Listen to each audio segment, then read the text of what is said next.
मला वाटतं ज्यांच्याकडे बोलायचे मुद्दे नसतात ते गुद्द्यावर येतात, ज्यांच्याकडे प्रभावी मांडणी नसते ते विपर्यासाकडे जातात, ज्यांना लोकांना आपली बाजू मांडण्यामध्ये कमतरता वाटते ते सामाजिक आणि जातीय वितुष्टीकरणाच्या बाजूने भूमिका मांडतात. काय मुद्दा? अनाजी पंत म्हणजे काय? तुम्हाला नावं ठेवल्यावर राग येईल ना? ठेवायची काय नावं? आमच्याकडे नाव आहेत, त्या दोघांकडच्या बद्दल आहेत, दोन्ही पक्षाबद्दल आहे, पण काही राजकीय संस्कृती पाळली पाहिजे. हा महाराष्ट्र धर्म आहे. महाराष्ट्र धर्माशी उद्धवजींना आणि त्यांच्या पक्षाला काही लेनदेन नाही.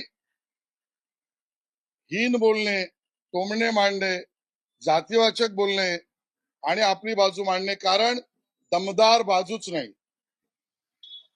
या विषयावर माननीय मुख्यमंत्र्यांनी प्रतिक्रिया दिली आहे की मला श्रेय दिलं असेल तर बाळासाहेबांचा आशीर्वाद मलाच मिळतील.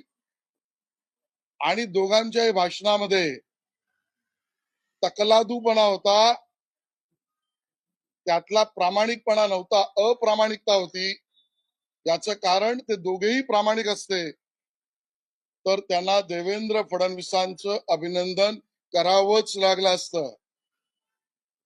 पहिल्या GR मधल्या गोष्टींवर पुनर्विचार करून हिंदी अनिवार्यता अट काढली कोणी? देवेंद्रजींनी काढली. खरं तर त्यानंतर गैरसमज पसरवून वातावरण बिघडू पाहत आहे. अशा वेळेला सहभागिता, समजूतदारपणा हा मोठा भाऊच घेत असतो.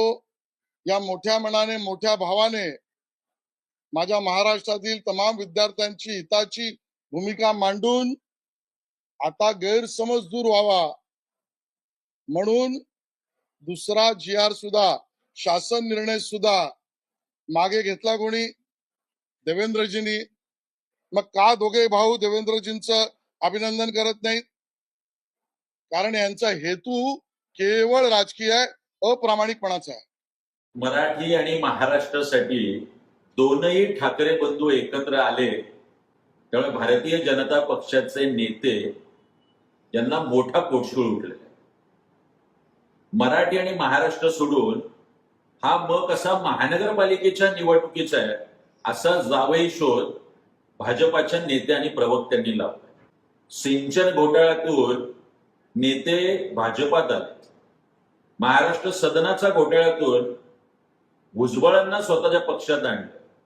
कोण तो सलीम कुत्ताच्या इथे नाचलेला त्याला स्वतःच्या पक्षात आणून शुद्धीकरण केलं. आदर्श घोटाळ्यातली व्यक्ती स्वतःच्या पक्षात आणली.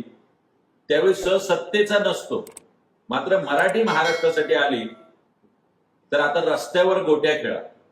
ही मराठी आणि महाराष्ट्रातली जनता आशिषेला लवकरच गोट्या काढून कोयबा खेळेल